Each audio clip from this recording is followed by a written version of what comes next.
आप सभी का स्टडी कॉपीज पे स्वागत है। आशा करते हैं आप लोग अच्छे तरीके से पढ़ाई कर रहे होंगे। एंशियंट हिस्ट्री के 7 लेक्चर आ चुके हैं सिलेक्शन सीरीज के। ये आपका मिडिवल हिस्ट्री स्टार्ट हो चुका है। 8th नंबर का लेक्चर है और मिडिवल हिस्ट्री का पहला लेक्चर है।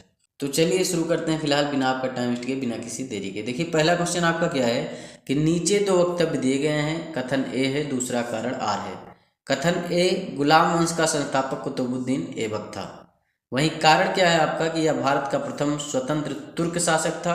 नीचे दिए गए कोट से सही उत्तर चुनिए। गुलाम वंश का जो संस्थापक है कुतुबुद्दीन ऐबक को ही माना जाता है।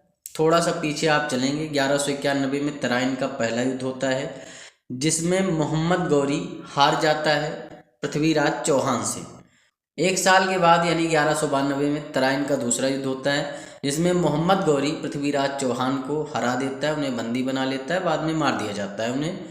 उनके ऊपर ग्रंथ भी लिखा गया है पृथ्वीराज रासो, जो कि चंद्रवरदाई ने लिखा है। वहीं फिर 2 साल के बाद 1194 में चंदावर का युद्ध होता है जिसमें राजा जयचंद के साथ मोहम्मद गौरी का युद्ध होता है। राजा जयचंद वही थे जिन्होंने जो है गद्दारी की थी पृथ्वीराज चौहान से और मोहम्मद गौरी का साथ दिया था तराइन के दूसरे युद्ध में। लेकिन यहाँ पर 1194 में मोहम्मद गौरी जयचंद को भी मार देता है। उसके बाद में 1196 में गजनी लौट जाता है और यहाँ पर कुछ एरिया कुतुबुद्दीन ऐबक को दे देता है। लेकिन 1206 में कुतुबुद्दीन ऐबक को एक स्वतंत्र शासक घोषित कर दिया जाता है। क्यों? क्योंकि मोहम्मद गौरी की मृत्यु हो जाती है और मोहम्मद गौरी के जो बड़े भाई होते हैं गयासुद्दीन महमूद, वो आते हैं और जो है कुतुबुद्दीन ऐबक को दास्ता से मुक्त कर देते हैं। और क्योंकि कुतुबुद्दीन ऐबक गुलाम था मोहम्मद गौरी का जो है कुतुबुद्दीन ऐबक भी गुलाम था, साथ में आपका एल्दोज भी था एक गुलाम, वहीं कुवाचा भी था, वहीं बख्तियार खिलजी जिसने नालंदा विश्वविद्यालय ध्वस्त किया था वो भी था। तो ये 4 गुलाम उनके मेन थे, और भी गुलाम थे लेकिन 4 मेन थे जिनके इतिहास में हम बात करेंगे लगातार। तो गुलाम वंश की स्थापना कुतुबुद्दीन ऐबक करता है 1206 में करता है। गुलाम वंश का जो टाइम पीरियड होता है 1206 से 90 होता है और कुतुबुद्दीन ऐबक का जो टाइम पीरियड होता है वो 1206 से 1210 ईस्वी तक होता है। कुतुबुद्दीन ऐबक को लाख बख्श कहा जाता है। क्यों? क्योंकि ये लाखों का दान देता था, सबकी झोलियां भर देता था। हातिम द्वितीय की संज्ञा भी इसे दी जाती है। भारत में प्रथम स्वतंत्र तुर्क शासक यही था। कुतुबुद्दीन बख्तियार काकी जो कि कुतुबुद्दीन ऐबक के जो है गुरु होते हैं, तो उन्हीं के उपलक्ष्य में ये जो है कुतुब मीनार का निर्माण शुरू करवाता है, कुतुब मीनार बनवाता है। कुतुबुद्दीन ऐबक की जो मृत्यु होती है वो पोलो खेलते समय हो जाती है। पोलो एक तरह का गेम होता है जिसमें बीच में एक गेंद पड़ी होती है और घोड़े पे चढ़ करके डंडी लेकर के उसे एक पॉइंट पे, मतलब एक बड़ा सा गोला होता है, उसी में उस गेंद को डालना होता है। तो ये आप समझ सकते हैं। अब आप प्रश्न को देखेंगे कि गुलाम वंश का संस्थापक कुतुबुद्दीन ऐबक था, एकदम सही बात है। वही कारण क्या है कि यह भारत का प्रथम स्वतंत्र तुर्क शासक था। नीचे दिए गए कोट से सही उत्तर चुनिए। तो देखिए कथन भी सही है, कारण भी सही है कि भाई प्रथम स्वतंत्र तुर्क शासक आपका यही था। एक चीज़ आप ध्यान रखेंगे कि भारत में जो पहला मुस्लिम आक्रमण होता है वो अरबों द्वारा होता है। मोहम्मद बिन कासिम जो होता है वो अरबी होता है। तुर्क जो होते हैं महमूद गजनबी तुर्क होते हैं, और आपके ये कुतुबुद्दीन ऐबक हैं या मोहम्मद गौरी हैं, ये सारे तुर्क हैं। तो भारत में जो पहला तुर्क आक्रमण हुआ वो महमूद गजनबी ने किया था। लेकिन भारत का प्रथम स्वतंत्र तुर्क शासक कौन था? तो वो आपका कुतुबुद्दीन ऐबक ही था। तो कथन कारण दोनों सही हैं, लेकिन कथन का कारण से कोई रिलेशन नहीं बन रहा है, मतलब मियाँ बीवी की जोड़ी इनकी बन नहीं रही है। तो ए आर दोनों सही हैं, किंतु आर ए का सही स्पष्टीकरण नहीं है, बी राइट आंसर हो जाएगा। देखिए जैसे जैसे मैं क्वेश्चन कराता चलूँगा पूरा सिलेबस आपका सिमटता जाएगा और पूरी डिटेल में सारी चीज़ें मैं बताता भी चलूँगा, और जो चीज़ें मैं यहाँ नहीं लिख पाऊँगा उसे आप नोट कर लेंगे, जहन में बैठा लेंगे, आपके लिए ही अच्छा रहेगा। पहले होता नहीं था, हमारे गुरुजी वगैरह कहते थे इमला लिखो, बोलते रहते थे, लिखना पड़ता था। तो थोड़ी सी मेहनत आपको भी करनी पड़ेगी, पढ़ना है आपको तो थोड़ा मेहनत भाई करना पड़ेगा। तो दूसरा क्वेश्चन आप देखेंगे कि निम्नलिखित में से किसने सिक्कों पर टकसाल का नाम लिखवाने की परंपरा प्रारंभ की। मतलब सिक्कों पर जो नाम लिखाने की परंपरा है वो किस शासक के द्वारा चालू की गई थी। देखिए कुतुबुद्दीन ऐबक 1206 से 1210 ईस्वी तक रहते हैं, वो चले जाते हैं, फिर उनके बेटे होते हैं आराम शाह। तो आराम शाह कहते हैं कि भाई हम गद्दी पर बैठेंगे, लेकिन आराम शाह करते रहते हैं आराम, ठीक। तो 1210 में जब वो गद्दी पर बैठते हैं तो इल्तुतमिश जो कि कुतुबुद्दीन ऐबक के गुलाम थे, तो वो आराम शाह से कहते हैं कि भाई तुम आराम करो, तुम क्यों राजपाट करना चाहते हो। तो जोड़ का युद्ध होता है 1210 में। किसका होता है? जोड़ का युद्ध। ये चीज़ आप ध्यान रखना। तो जोड़ के युद्ध में आराम शाह जो है वो हार जाते हैं, और जब हार जाते हैं तो 1210 से लेकर के कहीं कहीं 1211 भी होगा, तो 1210 या 11 से लेकर के 1236 ईस्वी तक टोटल टाइम पीरियड किसका रहता है? इल्तुतमिश का रहता है। इल्तुतमिश जो होते हैं वो दिल्ली सल्तनत के वास्तविक संस्थापक माने जाते हैं। क्यों माने जाते हैं? क्योंकि कुतुबुद्दीन ऐबक जब गद्दी पर बैठा था तो उसने लाहौर को ही राजधानी रखा। लाहौर से निकल करके वो दिल्ली कभी नहीं आया। तो दिल्ली को राजधानी सबसे पहले किस तुर्क शासक ने बनाया? तो इल्तुतमिश ने बनाया। ये चीज़ भी ध्यान रखना। दिल्ली सल्तनत का संस्थापक भी इल्तुतमिश को कहा जाता है। और गुलाम वंश का वास्तविक संस्थापक किसे कहा जाता है? वो भी इल्तुतमिश को कहा जाता है। देखिए, दो चीज़ें आपको पूरे इतिहास में मिलेंगी, एक संस्थापक, एक वास्तविक संस्थापक। तो संस्थापक तो गुलाम वंश का कुतुबुद्दीन ऐबक था, एकदम सही बात। लेकिन वास्तविक संस्थापक की बात आएगी तो आप इल्तुतमिश लगा देंगे। फिर ये क्या करते हैं? सिक्कों पर नाम लिखवाने की परंपरा शुरू करते हैं, और शुद्ध अरबी के सिक्के जो सर्वप्रथम कोई शासक चलाता है ना, वो आपके इल्तुतमिश ही चलाते हैं। ये जो बख्तियार काकी होते हैं और बहाउद्दीन जकारिया होते हैं, इन दोनों कवियों को संरक्षण देते हैं। सूफी संत होते हैं तो इनको संरक्षण देते हैं। वहीं मोहम्मद गौरी की याद में मदरसा मुइज्जी बनवाते हैं। वहीं अपने पुत्र की याद में नासिर मदरसा की स्थापना करते हैं। सुल्तानगढ़ी का मकबरा जो कि दिल्ली में, उसे भी बनवाते हैं। तराइन का तीसरा युद्ध इन्हीं के समय होता है 1216 में। देखिए, तराइन के दो युद्ध तो सबको पता होते हैं, लेकिन तीसरा युद्ध किसके बीच हुआ? इल्तुतमिश और यल्दौज के बीच होता है। यल्दौज जो कि ऑलरेडी जो है मोहम्मद गौरी का एक गुलाम होता है। तो इन दोनों के मध्य जो है तराइन का तीसरा युद्ध 1216 में होता है, 25 जनवरी 1216, जिसमें यल्दौज जो होता है भाग खड़ा होता है, लेकिन इसे पकड़ लेते हैं और पकड़ करके इसे बदायूं में जो है इसकी हत्या कर दी जाती है। 1220-21 का टाइम पीरियड होता है, जिसमें मंगोल नेता जो चंगेज खान होते हैं वो भारत पर आक्रमण करने के लिए बढ़ते ही रहते हैं, लेकिन फिर आते नहीं हैं, क्योंकि ये जिसकी खोज कर रहे थे, ख्वारिज़्म शाह जलालुद्दीन मंगबरनी की जो है खोज कर रहे थे, तो इल्तुतमिश से कहते हैं कि उसे संरक्षण मत देना। तो संरक्षण नहीं देते हैं तो चला जाता है फिलहाल चंगेज खान। तो मंगोलों के आक्रमण को एक तरह से इल्तुतमिश ने अपनी सूझबूझ के साथ रोका था। तो ये चीज़ भी ध्यान रखना। अब देखिए, दूसरा क्वेश्चन आप देखेंगे, मैंने सारी चीज़ समझा दी है। निम्नलिखित में से किसने सिक्कों पर टकसाल का नाम लिखवाने की परंपरा प्रारंभ की? तो इल्तुतमिश ने चालू की थी, पता होना चाहिए आपको।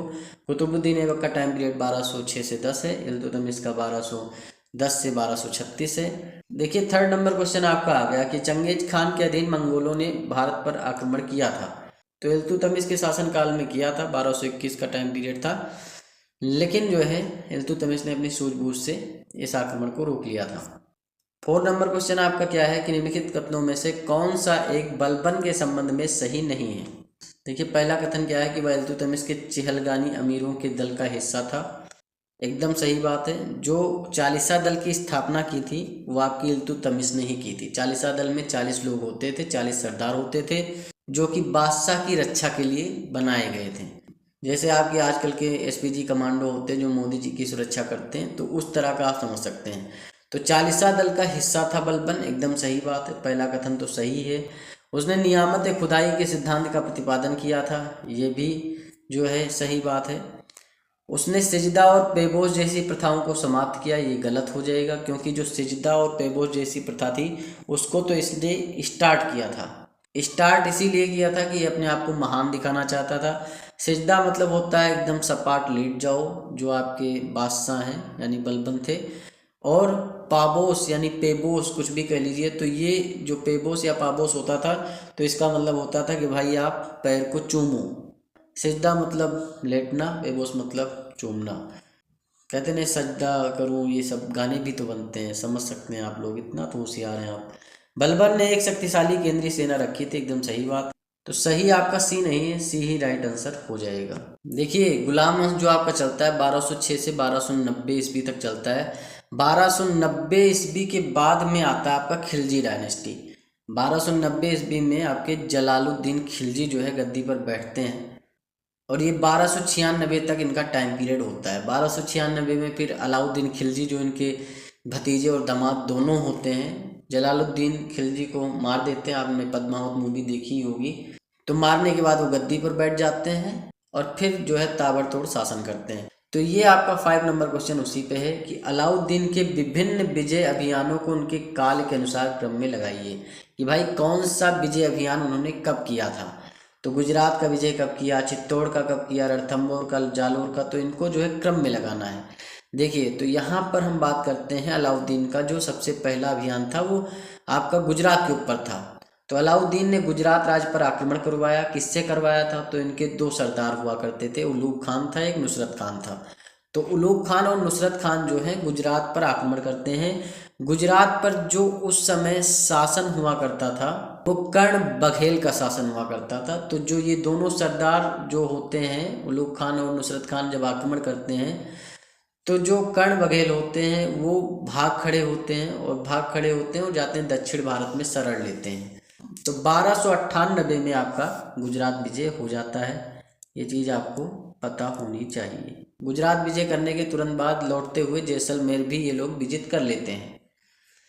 फिर जो है 1301 में रणथंभौर विजय करते हैं। रणथंभौर जो होता है वहाँ के शासक होते हैं राणा हम्मीरदेव, जो कि चौहान शासक थे।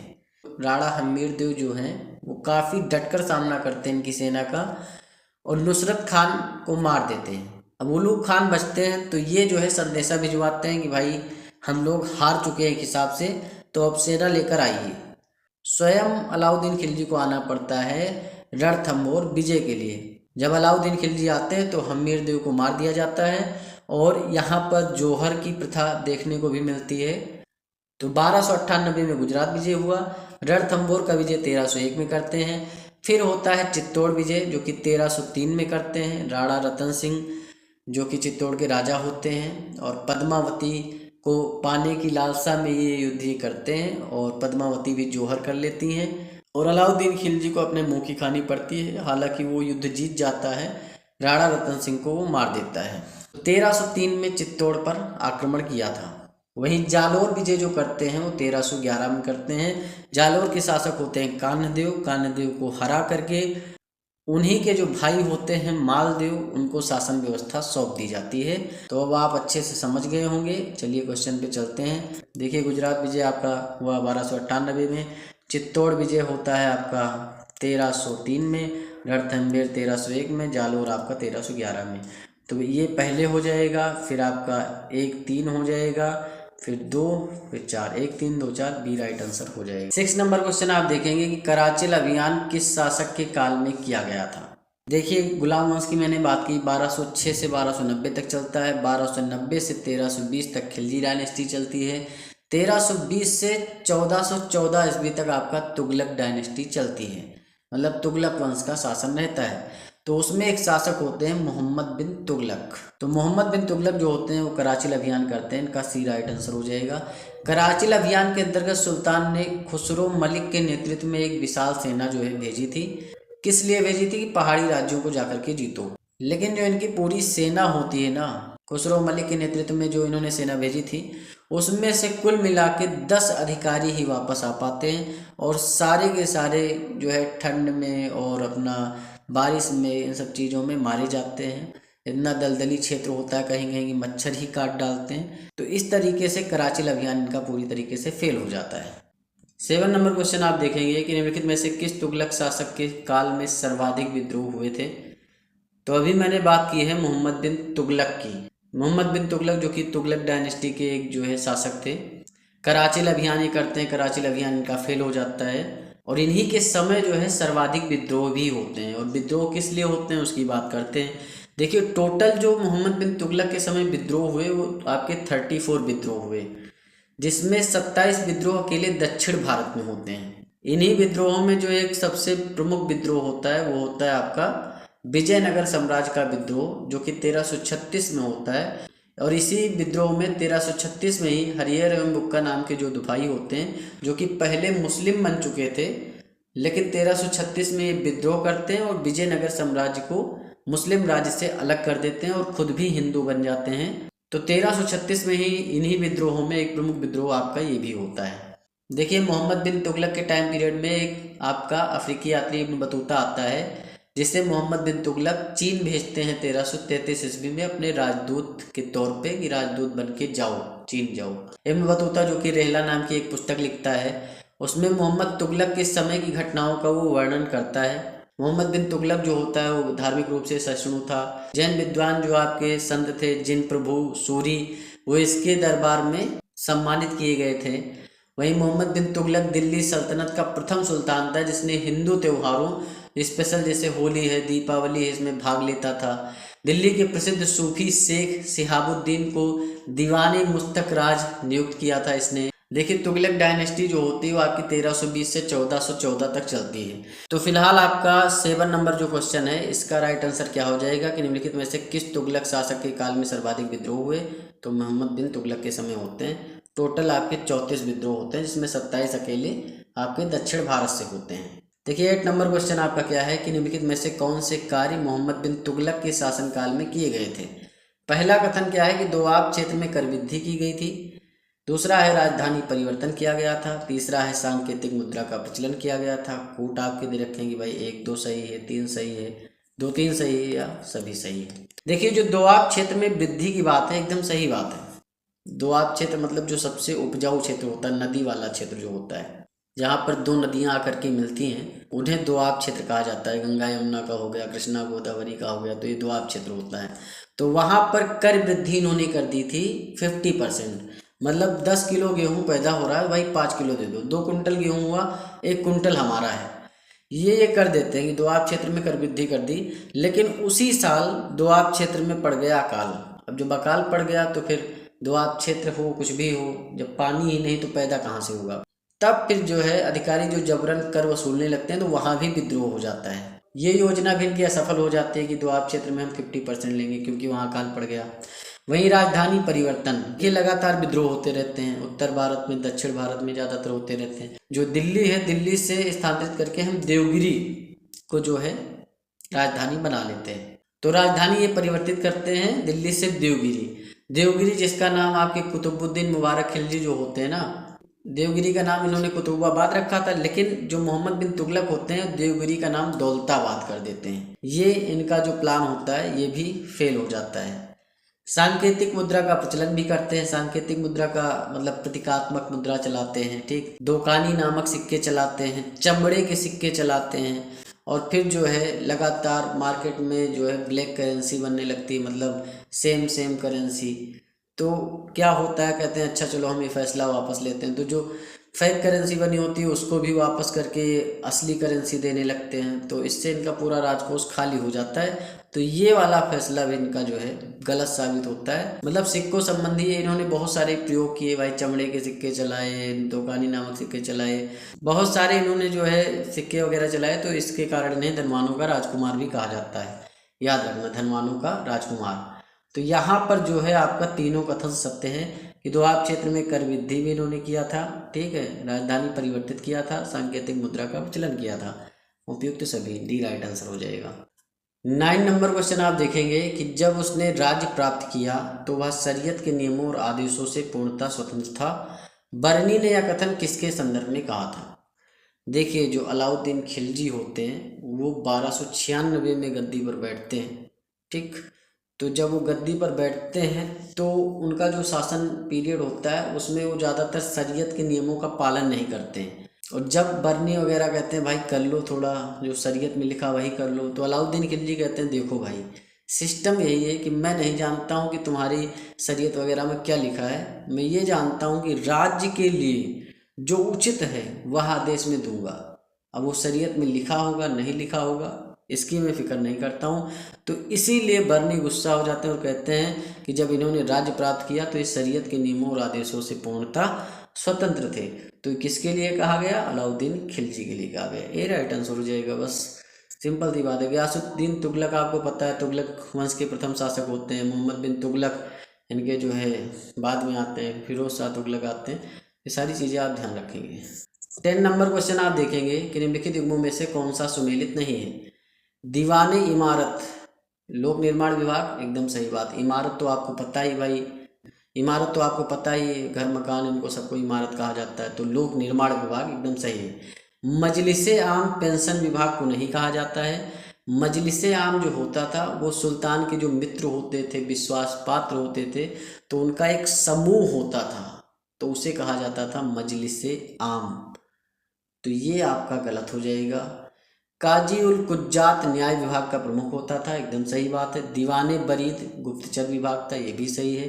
तो यहाँ पर राइट आंसर आपका बी हो जाएगा, क्योंकि उसने कहा कि सही सुमेलित नहीं है, तो सही सुमेलित आपका बी ही नहीं है, बी राइट आंसर हो जाएगा। बस सोचना ही नहीं इसमें कुछ। देखिए जो अलाउद्दीन खिलजी थे उन्होंने एक स्थायी सेना रखी थी, तो उसको वो जो है पैसा देते थे, पैसा मतलब सैलरी देते थे। तो जब सैलरी देते थे तो बाजार में वस्तुएं महंगी थी। अब जितनी सैलरी देते थे उतने में सैनिकों का भला ही नहीं होता था, तो उन्होंने कहा आप क्या करते हैं कि बाजार नियंत्रण करते हैं। बाजार नियंत्रण मतलब बाजार में जो वस्तुएं हैं उनका मूल्य निर्धारित कर देंगे, और जितना पैसा तुम्हें दे देते हैं उसके आधे में ही तुम्हारे घर का महीने भर का खर्च चल जाएगा। तुम भी मौज में, हम भी मौज में, बाजार भी मौज में। तो बाजार सुधार के माध्यम से मूल्य नियंत्रण व्यवस्था जो लागू की थी वो अलाउद्दीन खिलजी ने लागू की थी, और वस्तुओं के बाजार मूल्य को लंबे समय तक स्थिर रखने के लिए इन्होंने ये काम किया था कि भाई कीमतें जो हैं वो स्थायी रूप से रहें। जो अरहर है उसका रेट फिक्स हो गया भाई कि इतने रुपए, 20 रुपए किलो मिलनी है तो मिलनी है भाई। उस समय जो भी रुपया चलता था उसकी बात नहीं कर रहा हूँ कि जैसे 20 रुपए किलो तय कर दिया तो रहेगा, ऐसा नहीं कि परसों 25 हो गया, फिर 30 हो गया, जो मन में आए मांग रहा है, ऐसा नहीं। 20 में है तो 20 में ही रहेगा। अलाउद्दीन खिलजी ने 3 प्रकार के बाजार स्थापित किए थे। जो प्रथम बाजार था, इन्होंने खाद्यान्न बाजार लगाया। खाद्यान्न बाजार मतलब जो खाने पीने की चीज़ें बिकती हैं, जैसे आपका जो भी दाल चावल आटा ये सारी चीज़ें हैं। दूसरा जो बाजार था उसमें कीमती वस्तुएं मिलती थी, हीरे जवाहरात ये सारी चीज़ें। और जो आपका तीसरा था वो आपका मवेशियों या फिर घोड़ों का बाजार, या आप कह लो पशुओं का बाजार, तो वो तीसरा था। व्यापारियों पर नियंत्रण के लिए दीवाने रियासत नामक विभाग बनाया गया था। जो व्यापारी होते थे उनके नियंत्रण के लिए दीवाने रियासत बनाया गया था, ये चीज़ भी ध्यान रखना। तो अब आप क्वेश्चन पे चलेंगे कि भाई 11 नंबर क्वेश्चन है कि नीचे दो वक्तव्य दिए गए हैं, कथन ए है, दूसरा कारण आर है। कथन ए है कि अलाउद्दीन खिलजी ने दिल्ली में मूल्य नियंत्रण व्यवस्था लागू की थी। एकदम सही बात है, मैंने बताया कि लागू की थी, तो कथन तो सही है। कारण क्या है, इसके माध्यम से उसने वस्तुओं के बाजार मूल्य लंबे समय तक स्थिर रखे। नीचे दिए गए कोड से सही उत्तर चुनिए। तो भाई जो इन्होंने मूल्य नियंत्रण व्यवस्था लागू की थी, इसी के जरिए से इन्होंने लंबे समय तक बाजार में मूल्य को स्थिर रखा। एकदम सही है। तो ए आर दोनों सही है और ए का सही स्पष्टीकरण आर भी है। भाई इसका रिलेशन बन रहा है मियाँ बीवी का, तो ए राइट आंसर हो जाएगा। यहाँ पर 12 नंबर क्वेश्चन आप देखेंगे, सल्तनत काल की प्रमुख रचनाओं और उनके साहित्यकारों के संदर्भ में निम्नलिखित में कौन सा सही सुमेलित है। साहित्यकार हैं, रचना है। अब एक तरफ साहित्यकार दे दिए गए, एक तरफ रचना दे दी गई। आपका जो है जैसे बद्रे चाच तारिक फिरोज शाही, फिरदौसी किताबुल रहला, हसन निजामी ताजुल मासिर, फिरोज तुगलक तुगलकनामा। तो कौन सा इसमें सही है ये आपको बताना है। जो तारिक फिरोज शाही है ये आपकी बर्नी ने लिखी है, तो पहला वाला तो गलत हो गया, ठीक, बद्री चाच ने नहीं लिखी है।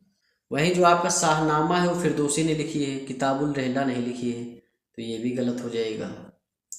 हसन निजामी जो है उन्होंने ताजुल मासिर लिखा है, ये आपका सही है, सी राइट आंसर हो जाएगा। वहीं जो तुगलकनामा अमीर खुसरो ने लिखा है, श्री फरहाद भी अमीर खुसरो ने लिखा है।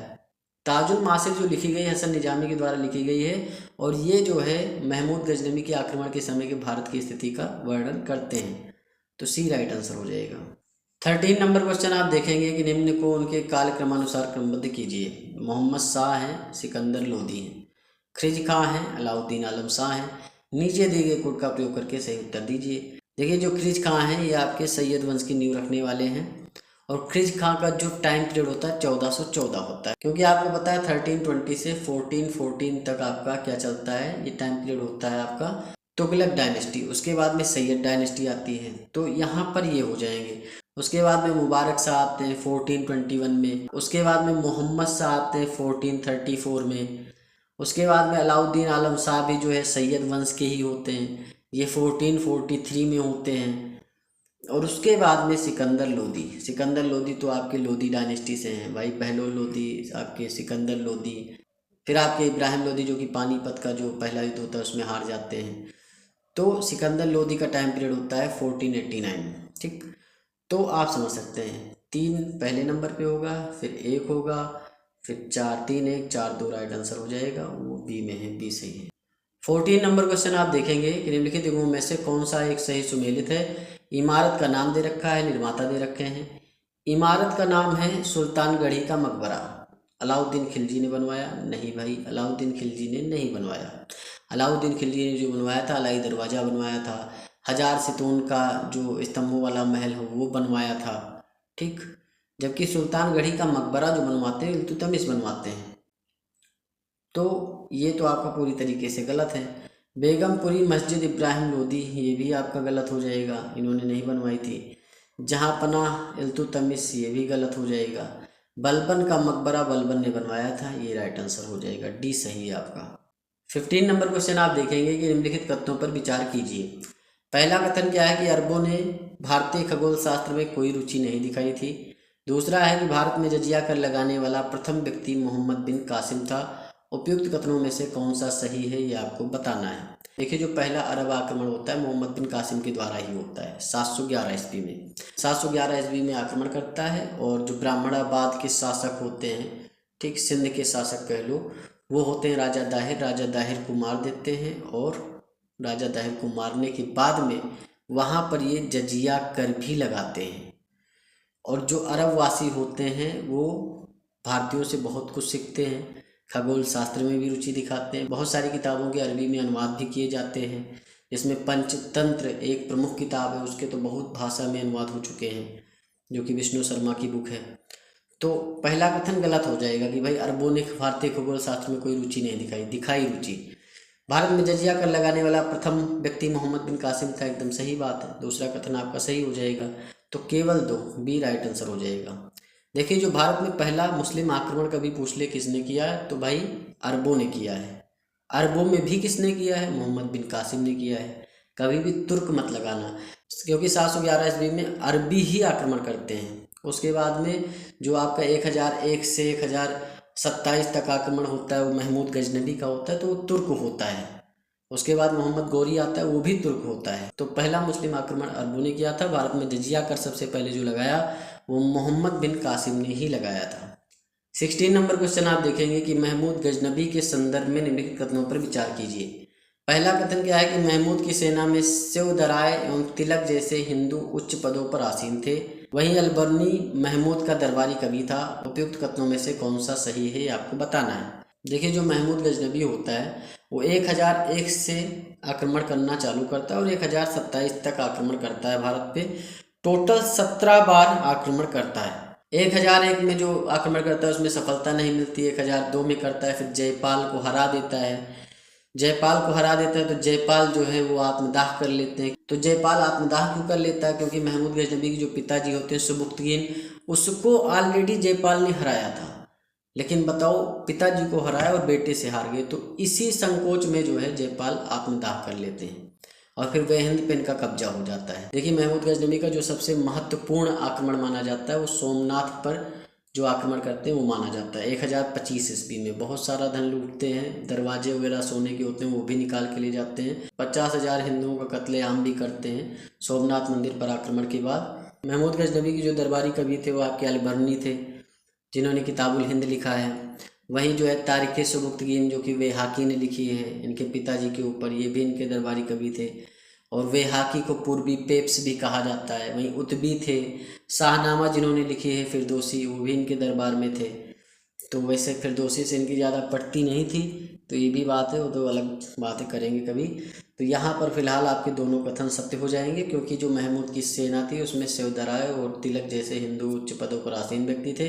अलबर्नी महमूद का दरबारी कवि था। दोनों कथन सत्य हैं, सी राइट आंसर हो जाएगा। 17 नंबर क्वेश्चन आप देखेंगे कि महमूद गजनबी के द्वारा किस आक्रमण में सोमनाथ मंदिर को निशाना बनाया गया। तो 17 बार टोटल आक्रमण किया महमूद गजनबी ने, और जो सोमनाथ मंदिर पर आक्रमण किया था वो 16वां आक्रमण था। ए राइट आंसर हो जाएगा। 1025 ईस्वी में करते हैं, ये चीज़ भी ध्यान रखना। बहुत सारा धन लूटते हैं, 50,000 प्लस हिंदुओं की जो है लाशें बिछा देते हैं, उन्हें मार देते हैं, काट देते हैं। 18 नंबर क्वेश्चन आप देखेंगे कि गौरी वंश के संदर्भ में निम्नलिखित कथनों पर विचार कीजिए। पहला कथन क्या है कि गौरी राजवंश की नींव अलाउद्दीन जहान सोज ने रखी थी। वहीं दूसरा कथन क्या है कि 1291 में तराइन की प्रथम युद्ध में पृथ्वीराज चौहान की विजय हुई। उपयुक्त कथनों में से कौन सा सही है? देखिए, जो गौरी राजवंश होता है उसकी जो नींव रखते हैं अलाउद्दीन जहान सोज ही रखते हैं, एकदम सही बात है, इसमें कोई गलत बात नहीं है। तो पहला कथन तो पूरी तरीके से सत्य है। वहीं 1291 आपका गलत हो जाएगा, क्योंकि आपको पता है 1191 में जो है तराइन का पहला युद्ध होता है, जिसमें पृथ्वीराज चौहान की विजय होती है, मोहम्मद गौरी की हार होती है। तो दूसरा कथन गलत हो जाएगा, केवल एक ए राइट आंसर हो जाएगा। अब यहाँ पर जो क्वेश्चन है उसके पहले थोड़ी सी बात कर लेते हैं, आप एक क्वेश्चन लगा देंगे। देखिए, गुलाम वंश जो होता है 1206 से 90 ईस्वी तक चलता है। खिलजी वंश आपका 1290 से 1320 ईस्वी तक चलता है। तुगलक वंश आपका 1320 से 1414 तक चलता है। सैयद वंश आपका 1414 से स्टार्ट होता है और 1451 तक चलता है। लोधी डायनेस्टी 1451 से 1526 तक चलती है। अब इनके प्रथम शासक की भी बात कर लेते हैं। देखिए, गुलाम वंश का जो पहला शासक होता है कुतुबुद्दीन ऐबक होता है। खिलजी वंश का जो पहला शासक होता है जलालुद्दीन खिलजी होता है। तुगलक वंश का जो पहला शासक होता है गयासुद्दीन तुगलक होता है। सैयद वंश का पहला शासक जो होता है वो आपका खिज खां होता है। लोधी वंश का जो पहला शासक होता है बहलोल लोधी होता है। लोधी वंश के अंतिम शासक इब्राहिम लोधी होते हैं, जो पानीपत के पहले युद्ध में बाबर से हार जाते हैं और फिर वहाँ से मुगल काल चालू हो जाता है। तो आप देख सकते हैं गुलाम वंश पहले आया, फिर खिलजी वंश आया, फिर तुगलक आया, फिर सैयद आया। तो 1 2 4 3 आपका राइट आंसर हो जाएगा। यहाँ पर 1 2 4 3 डी में है, डी राइट आंसर हो जाएगा बस। 20 नंबर क्वेश्चन आप देखेंगे कि इल्तुतमिश के संदर्भ में निम्नलिखित कथनों पर विचार कीजिए। इल्तुतमिश ने राजधानी को लाहौर से दिल्ली स्थानांतरित किया था, एकदम सही बात है। मैंने बताया कि भाई जो कुतुबुद्दीन ऐबक थे वो बहुत डरते इसलिए थे कि यल्दोच है, कुबाचा है, बख्तियार खिलजी है, इतने तो अन्य गुलाम और भी हैं गौरी के। यार अगर मैं दिल्ली में बैठा ना, ये लोग मुझे मार मार पीट पीट के जो है भगा देंगे, इसलिए वो लाहौर में ही बैठा रहा, उसने लाहौर को ही राजधानी रखा। तो इल्तुतमिश होते हैं जो कि दिल्ली राजधानी स्थानांतरित करते हैं लाहौर से। नसरुद्दीन महमूद की मृत्यु हो जाती है इल्तुतमिश के सामने ही, जो कि इनके बेटे होते हैं। तो ये सुल्तानगढ़ी का मकबरा बनवाते हैं, तो ये आपका एकदम सही है। दूसरा भी इल्तुतमिश का गाजीपुर में स्थित है। इल्तुतमिश का मकबरा फिलहाल यहाँ होगा। इल्तुतमिश का मकबरा गाजीपुर में नहीं है। इल्तुतमिश का जो मकबरा है वो दिल्ली में ही स्थित है और इल्तुतमिश ने खुद बनवाया था। और जो इल्तुतमिश का मकबरा है वो गोल बना है, ये बात भी आप समझ के रखेंगे, गोलनुमा इसकी आकृति है। तो फिलहाल यहाँ पर आपका राइट आंसर 1 2 होगा, सी राइट आंसर हो जाएगा। पहला कथन सही है, दूसरा सही, तीसरा गलत है, क्योंकि इल्तुतमिश का जो मकबरा है वो दिल्ली में है। इल्तुतमिश के बारे में थोड़ी चीज़ें और जान लीजिए। इल्तुतमिश ग्वालियर विजय करते हैं और ग्वालियर विजय के बाद इल्तुतमिश ने अपने सिक्कों पर गौरवपूर्ण शब्दों को अंकित करवाया, जिसे टकसाल व्यवस्था कही गई। मतलब सिक्कों पर नाम लिखवाने की पद्धति इसने स्टार्ट की थी। और जो सिक्कों पर ये लिखवाते थे इस तरह के वर्ड होते थे जैसे शक्तिशाली सुल्तान, साम्राज्य एवं धर्म का रक्षक, धर्मनिष्ठों का नायक या सहायक, इस तरीके के वर्ड अपने बढ़ाई में लिखवाते थे। राजधानी लाहौर से दिल्ली स्थानांतरित करता है तो आपको पता ही है। राजस्थान के नागौर में अतार कीन का दरवाज़ा भी ये बनवाता है। अजमेर की मस्जिद भी बनवाता है। इल्तुतमिश का मकबरा कच्छी मकबरा है जो कि दिल्ली में है। वहीं नसरुद्दीन महमूद का सुल्तानगढ़ी का मकबरा भी दिल्ली में है। कुतुब मीनार का कार्य भी पूरा करवाता है, क्योंकि 3 मंजिला जो इमारत होती है कुतुब मीनार की वो कुतुबुद्दीन ऐबक बनवाते हैं। चौथी मंजिल का निर्माण जो है इल्तुतमिश करवाता है। वहीं बगदाद के खलीफा जो होते हैं सुल्तान आजम की उपाधि भी इल्तुतमिश को प्रदान करते हैं और एक प्रमाण पत्र देते हैं कि भाई तुम वैध सुल्तान हो। इसी स्वीकृति के बाद इल्तुतमिश के टाइम पीरियड से इसका जो पद होता है वंशानुगत हो जाता है, मतलब राजा का बेटा राजा बनेगा। नासिर अमीर उल मोमिन की उपाधि भी जो है इसे मिलती है बगदाद के खलीफा से, तो ये भी एक बात होती है। अब 21 नंबर क्वेश्चन आप देखेंगे कि निम्नलिखित में से किसके शासनकाल में सुल्तान के पद को वंशानुगत बना दिया गया।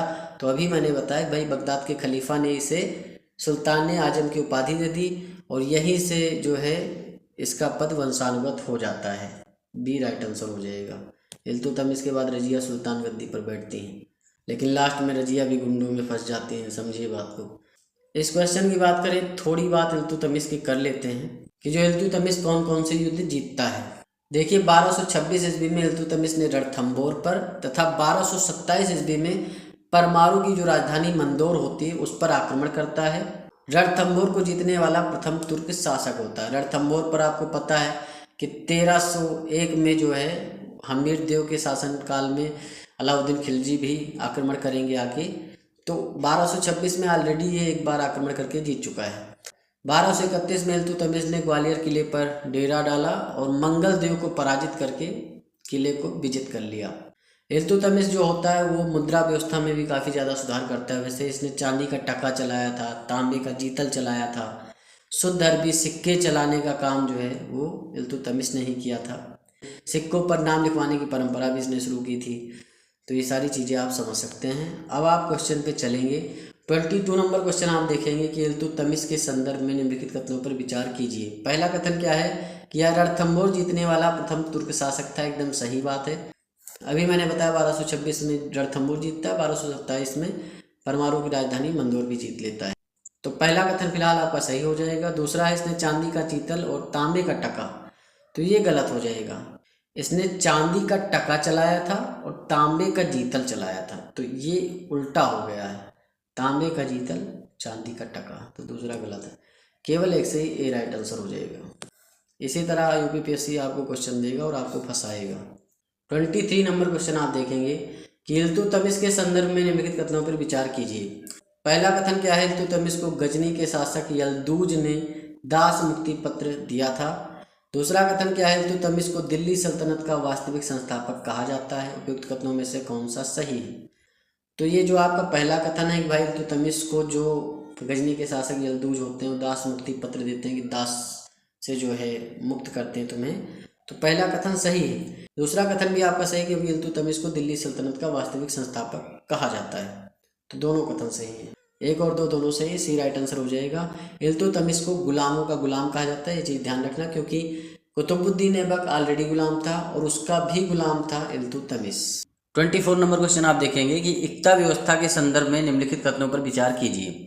पहला कथन क्या है कि इक्तेदार अपनी इक्ता में सुल्तान के नाम से शासन करता था। दूसरा कथन है उसका पद वंशानुगत था।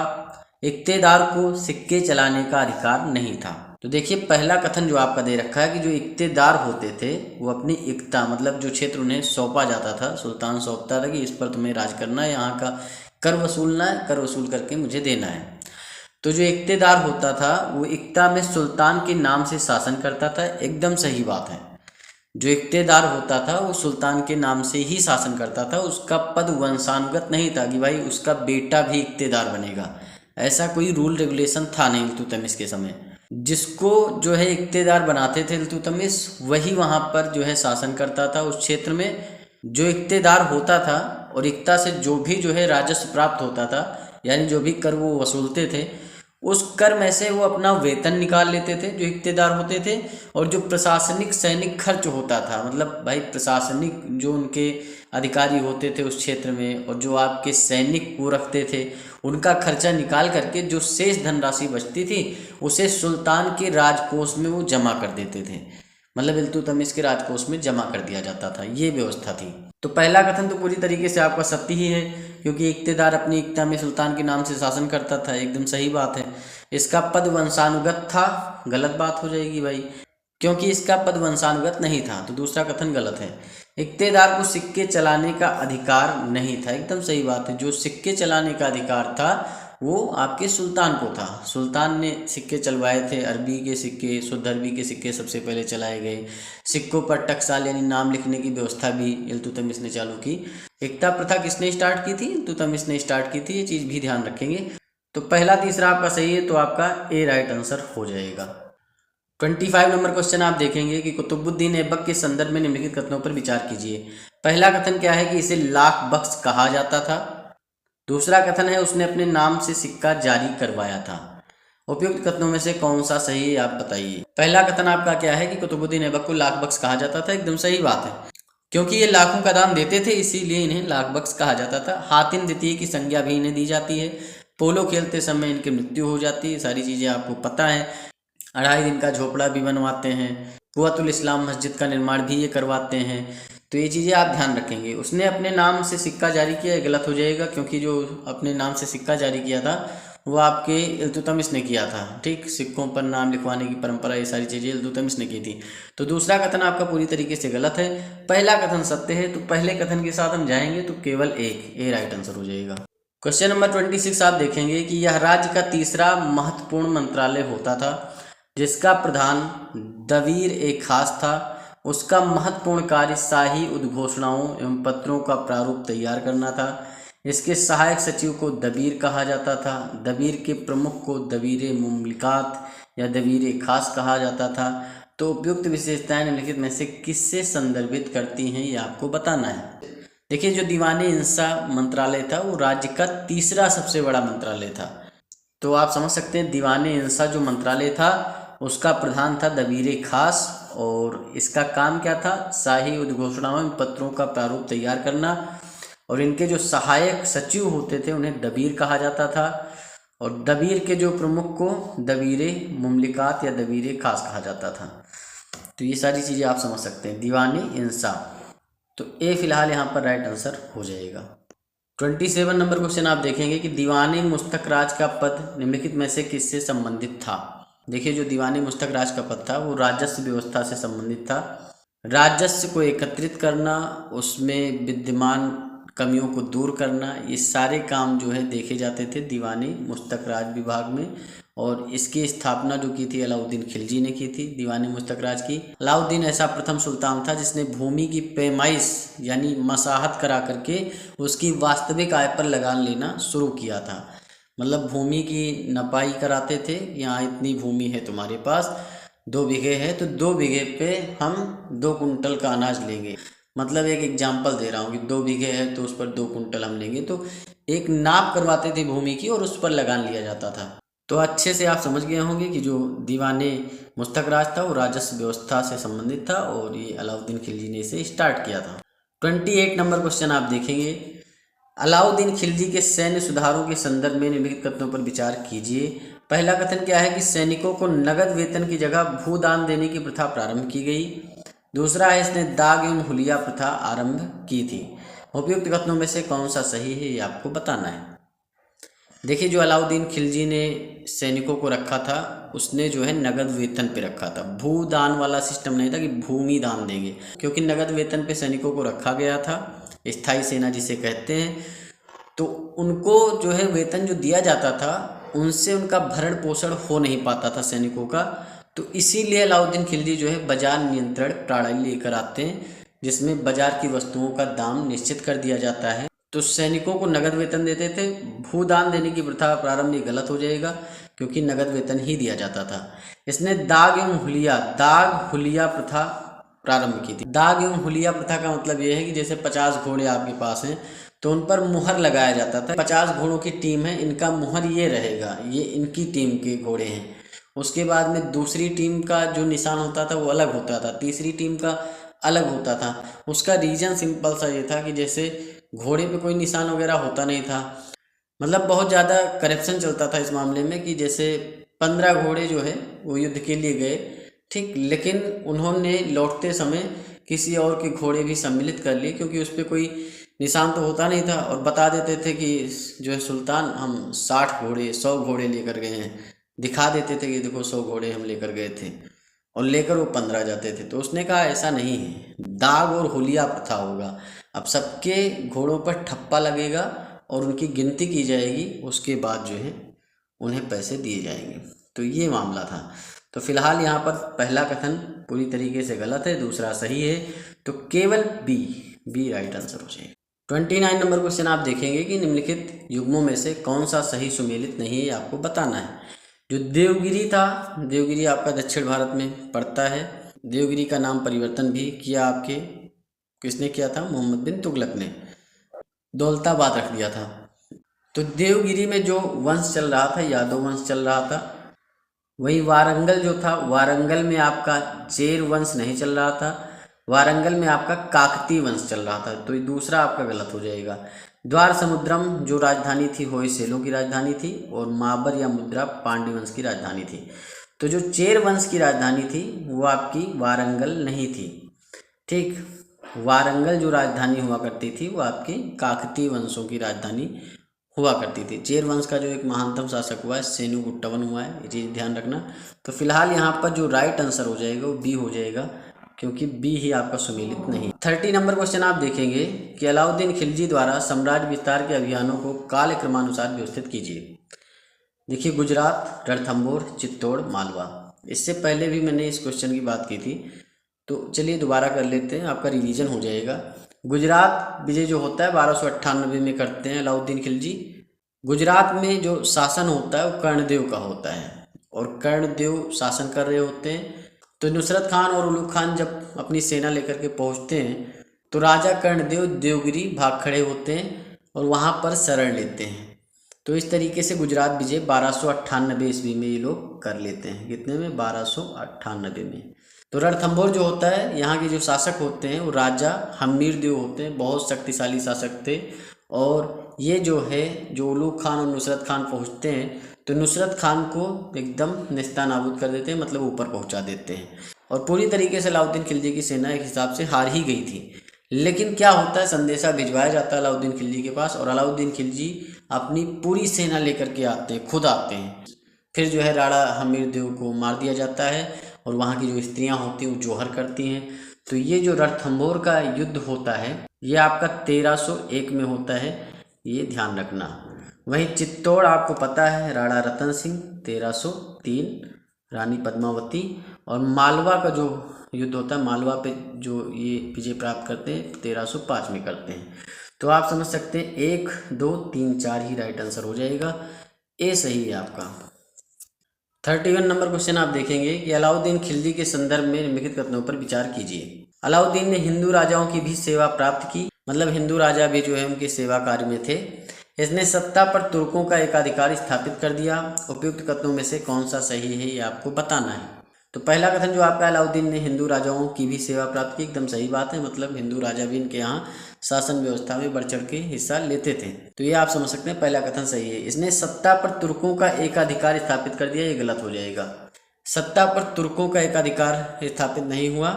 बर्नी ने इसके बारे में कहा भी था, क्या कहा था कि भाई जब इसने जो है शासन व्यवस्था अपने हाथ में लिया ना, तो ये शरीयत के नियमों से पूर्णतः स्वतंत्र था।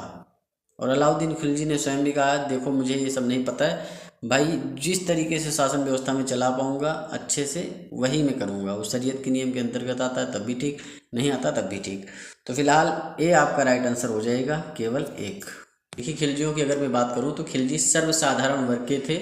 खिलजी वंश के शासक वैसे तो तुर्क थे, लेकिन वो अपनी शासन व्यवस्था को, जो पिछले इल्बरी तुर्क हुए जो कि शरीयत के हिसाब से बहुत सारे लोग चलाते थे, तो उसके हिसाब से ये नहीं चलते थे। ये मतलब इल्बरी तुर्कों से एक हिसाब से अलग थे। ये सारी चीज़ें पता कैसे चलती हैं, जैसे आपका जलालुद्दीन खिलजी बहुत ही उदार था। फिलहाल तो वो इतना बुढ़ा हो चुका था कि उदार ही होना था। 6 साल उसका टाइम पीरियड रहा और उसमें उदारता उसने बहुत बढ़िया दिखाई, सहिष्णुता एक हिसाब से। बड़े प्रशासनिक पद पे हिंदू भी थे उसके टाइम पीरियड में। कुलीनता के सिद्धांत को उतना ज़्यादा तवज्जो नहीं दी जाती थी जितना प्रतिभा को दी जाती थी। तो फिलहाल खिलजियों का जो टाइम पीरियड था वो ऐसा था कि कुलीनता के सिद्धांत के बजाय प्रतिभा को अधिक जो है मौका दिया जाता था, सम्मान दिया जाता था। खिलजी शासकों में अगर खास तौर पे अगर मैं अलाउद्दीन खिलजी की बात करूं तो उसने राजनीति को धर्म से अलग रखा था। और बर्नी ऐसा कह भी देता है कि भाई ये ऐसा शासक है जो कि शरीयत के नियमों से एकदम मुक्त है। और मोहम्मद हबीब जो हुए उन्होंने खिलजी वंश को खिलजी क्रांति भी इसी वजह से कहा है। तो यहाँ आप अब देख सकते हैं कि 32 नंबर क्वेश्चन आपका क्या है कि खिलजी वंश के संदर्भ में निम्नलिखित कथनों पर विचार कीजिए। इन्होंने भारतीय हिंदुओं को बड़े प्रशासनिक पदों पर नियुक्त करने की प्रथा प्रारंभ की, एकदम सही बात है। इन्होंने प्रतिभा के बजाय कुलीनता के सिद्धांत को अधिक महत्व दिया, ये गलत हो जाएगा। प्रतिभा के बजाय कुलीनता नहीं, कुलीनता के बजाय प्रतिभा को अधिक महत्व दिया। अगर यहाँ पर कुलीनता के बजाय प्रतिभा होता तो दूसरा कथन भी आपका सही हो जाता, लेकिन यहाँ पर उल्टा लिखा हुआ है तो दूसरा कथन आपका गलत हो जाएगा। सही सिर्फ आपका पहला है, तो ए राइट आंसर हो जाएगा। 33 नंबर क्वेश्चन आप देखेंगे कि निम्नलिखित युद्धों का कालक्रमानुसार व्यवस्थित कीजिए। तराइन का द्वितीय युद्ध, चंदावर का युद्ध, सहारनपुर का युद्ध, रणथंभौर का युद्ध। नीचे दिए गए कोड का प्रयोग करके सही उत्तर देना है आपको। अब यहाँ पर अगर आपको पता है कि कौन सा युद्ध किस सन में हुआ है तो इसे आप आसानी से लगा सकते हैं। देखिए, जो तराइन का युद्ध होता है वो होता है आपका 1100 92 में। तराइन का दूसरा युद्ध है तो 1192 में, पहला वाला 1191 में हुआ था।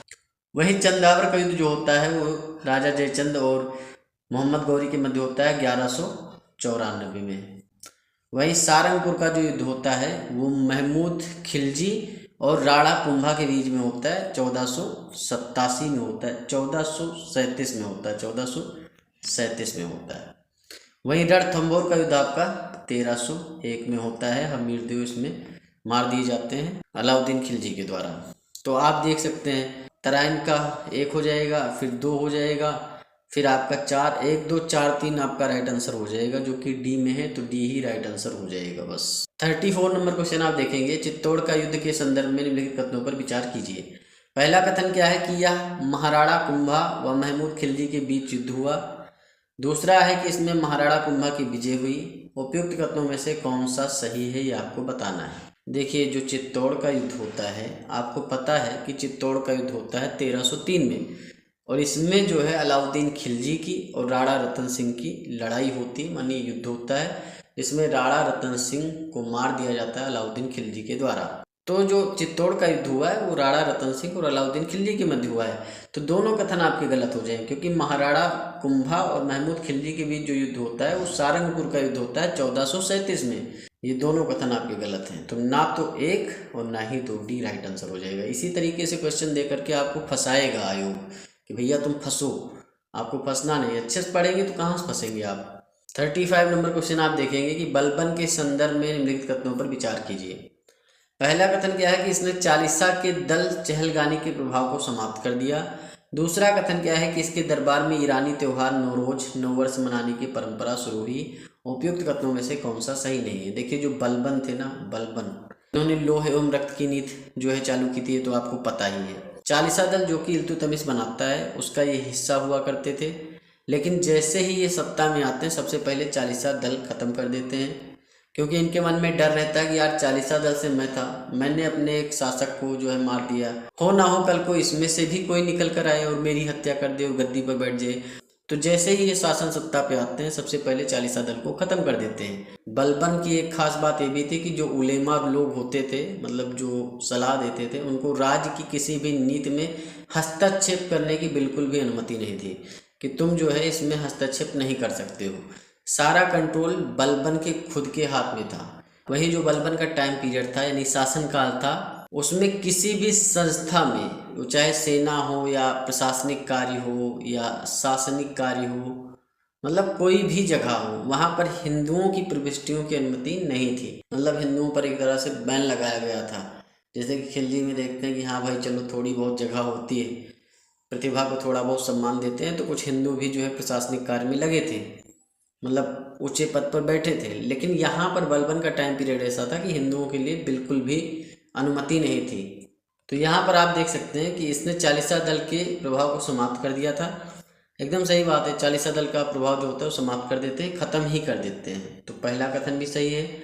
इसके दरबार में ईरानी त्यौहार नौरोज मनाने की परंपरा शुरू हुई, तो ये भी कथन आपका सही है। तो 1 और 2 दोनों सही है, तो सी राइट आंसर हो जाएगा। 36 नंबर क्वेश्चन आप देखेंगे कि किस शासक ने तुर्क प्रभाव को कम करने के लिए फारसी परंपरा पर आधारित सिजदा एवं पाबोस के प्रचलन को अनिवार्य कर दिया था।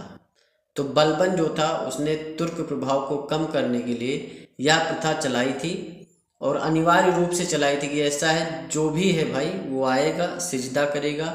सिजदा मतलब एकदम साष्टांग लेट जाएगा मेरे आगे, और उसके बाद मेरे पैरों को चूमेगा। तो पाबोस जो होता है पैरों को चूमने के लिए वर्ड यूज होता है। जो सिजदा पैबोस से चलाते हैं ये ख़त्म होता है जा करके आपके शाहजहां के टाइम पीरियड में, मतलब तब तक चलता ही रहता है। लौह और रक्त की नीति भी इसने अपनाई थी। लौह और रक्त की नीति क्या थी, तो इसके हिसाब से होता ये था कि जो भी विद्रोही होते थे, विद्रोही व्यक्ति होते थे, उनकी हत्या कर दी जाती थी, और जो उनकी पत्नी और बच्चे होते थे उनको दास के रूप में अपना लिया जाता था। मतलब पत्नियां और बच्चे दोनों को दास के रूप में अपना लेते थे कि तुम दास हो हमारे। तो ये होती थी लौह एवं रक्त की नीति। वही ईरानी प्रथा के अंतर्गत नियामते खुदाई बेचने को तो कहा था, ईश्वर का प्रतिनिधि जिसे कहा जाता है। तो आपका यहाँ पर राइट आंसर आपको पता है बलबन हो जाएगा, क्योंकि बलबन ने ही सिजदा पे वो शुरू किया था। खत्म करते हैं शाहजहां। 37 नंबर क्वेश्चन आप देखेंगे कि बलबन के संदर्भ में निम्नलिखित कथनों पर विचार कीजिए। पहला कथन क्या है कि बलबन जातीय श्रेष्ठता में विश्वास रखता था। दूसरा कथन है अपनी शक्ति को समेकित करने के बाद बलबन ने भव्य उपाधि सुल्तान आजम धारण की थी। उपयुक्त कथनों में से कौन सा सही है ये आपको बताना है। देखिए, जो बलबन था वो जातीय श्रेष्ठता में विश्वास रखता था। फिरदौसी जिन्होंने शाहनामा की रचना की है, महमूद गजनबी के टाइम पीरियड के जो है ये लेखक होते हैं, राइटर होते हैं। जो आपकी शाहनामे फिरदौसी ने लिखी है उसमें तुरानी शासक के वंश अफरासियार से जो है अपना खुद का ताल्लुक बलबन बताता है कि मैं वहाँ से हूँ। जैसे रामचरितमानस कोई पढ़ता है तो कहता है हम सूर्यवंशी हैं, हम चंद्रवंशी हैं, ठीक। कोई कृष्ण भगवान से रिश्ता जोड़ता है, कोई परशुराम से जोड़ता है। तो उसी तरीके से वो भी बताता है कि भाई हम भी हैं, अफरासियार जो शासक थे वंश था वहाँ से हम। तो मतलब जातीय श्रेष्ठता में वो विश्वास रखता था। दूसरा है कि सुल्तान आजम की उपाधि धारण की थी, ये आपका गलत हो जाएगा। दूसरा कथन आपका एकदम गलत है, पहला कथन आपका सही हो जाएगा, ए राइट आंसर है। 38 नंबर क्वेश्चन आप देखेंगे, रजिया सुल्तान के संदर्भ में निम्नलिखित कथनों पर विचार कीजिए। पहला कथन क्या है कि रजिया सुल्तान दिल्ली के सिंहासन में हस्तक्षेप करने वाली दूसरी मुस्लिम महिला थी।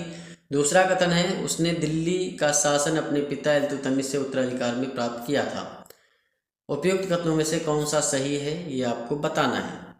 देखिए, जो रजिया सुल्तान होती है इल्तुतमिश की बेटी होती हैं और 1236 में जब इल्तुतमिश की मृत्यु हो जाती है तो ये गद्दी पर बैठती हैं और 1236 से 40 तक इनका टाइम पीरियड रहता है, मतलब 4 साल ये शासन करती हैं। और ये पहली मुस्लिम शासिका थी जो कि दिल्ली के सिंहासन पर हस्तक्षेप करती हैं। तो पहला कथन पूरी तरीके से गलत हो जाएगा, दूसरी नहीं थी, पहली थी। उसने दिल्ली का शासन अपने पिता इल्तुतमिश से उत्तराधिकार में प्राप्त किया था, तो ये बात एकदम सही है, इसमें कोई भी दो राय नहीं है। इल्तुतमिश खुद चाहते थे कि ये गद्दी पर बैठे क्योंकि उनके जो पुत्र थे वो अयोग्य थे। तो दूसरा कथन आपका सही हो जाएगा, केवल दो बी राइट आंसर हो जाएगा।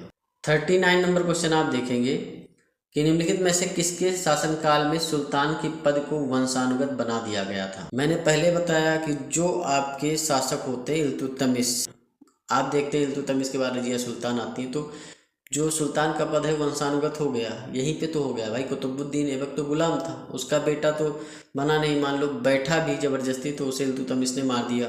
जड़ या जुड़ का युद्ध जो होता है उसमें 1210 में उसका काम तमाम कर दिया जाता है। तो जो सुल्तान का पद वंशानुगत बनाया वो आपकी इल्तुतमिश ने बनाया, बी राइट आंसर हो जाएगा। रजिया सुल्तान आपका 1236 से 40 तक गद्दी पर बैठती हैं। 40 नंबर क्वेश्चन आप देखेंगे, निम्नलिखित में से किन विद्वानों को इल्तुतमिश का संरक्षण प्राप्त था।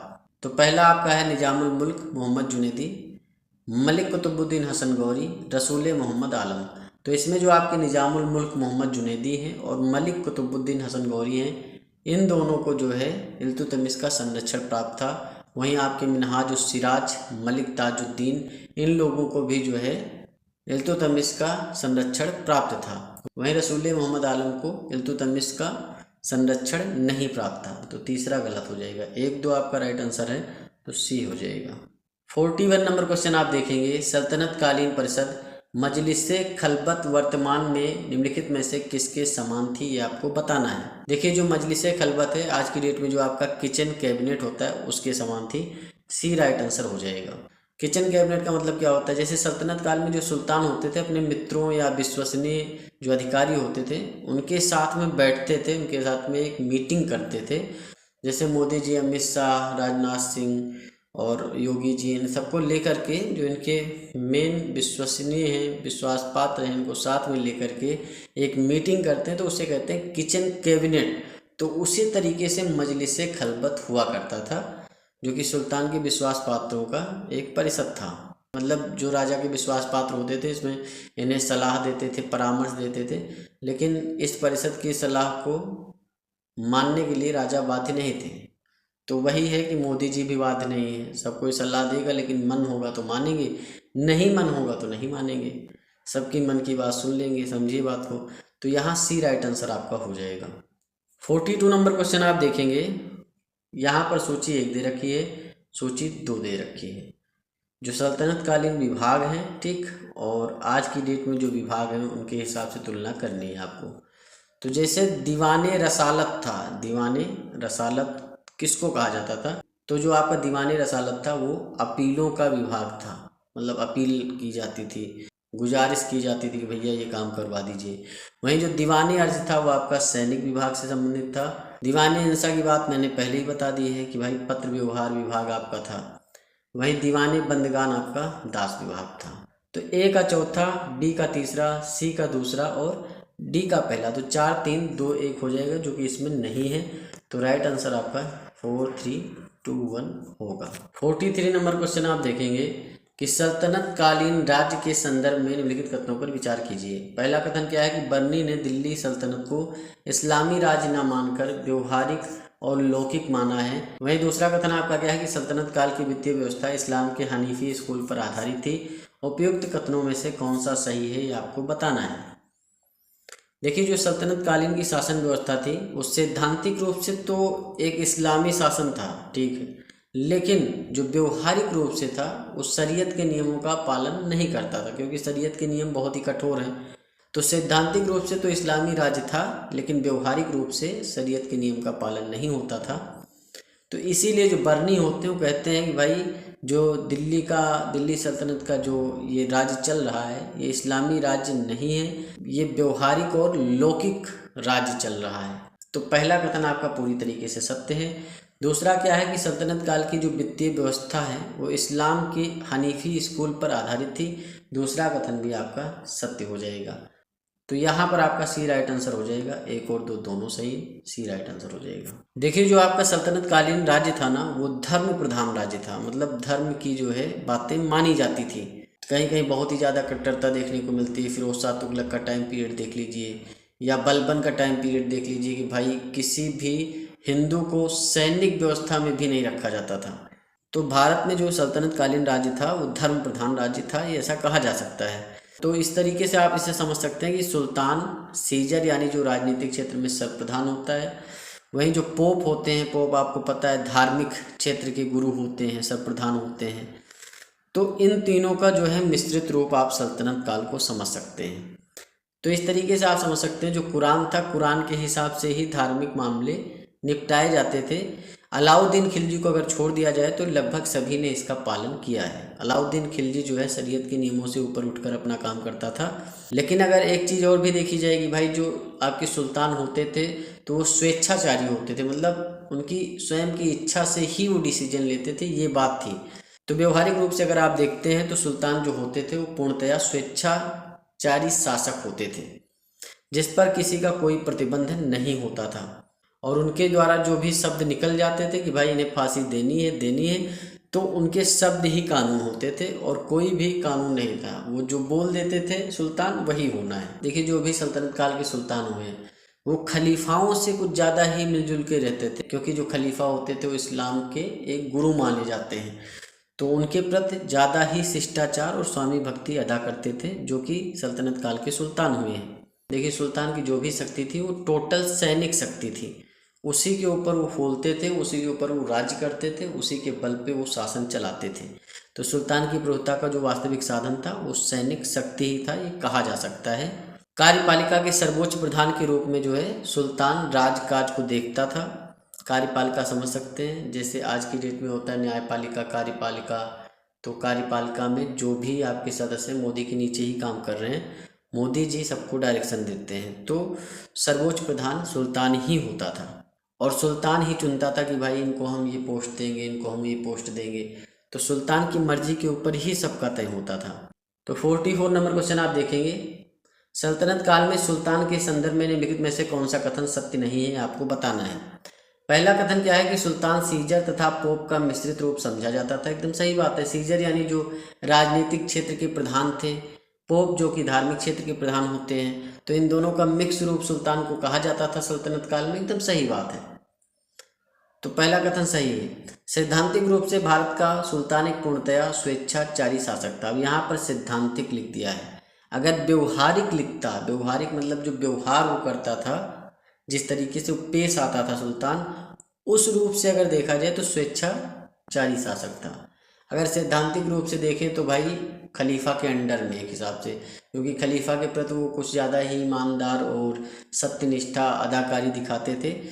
तो सैद्धांतिक रूप से नहीं, व्यवहारिक रूप से भारत का सुल्तान एक पूर्णतः स्वेच्छाचारी शासक था।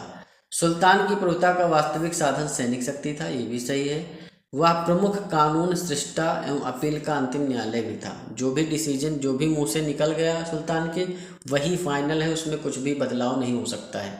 कोई कानूनी किताब नहीं रखी है कि उसके हिसाब से डिसीजन होगा।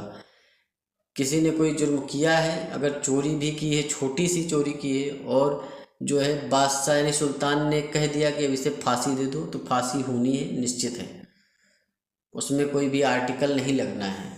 राइट आंसर आपका क्या हो जाएगा? बी राइट आंसर हो जाएगा, क्योंकि यही सत्य नहीं है।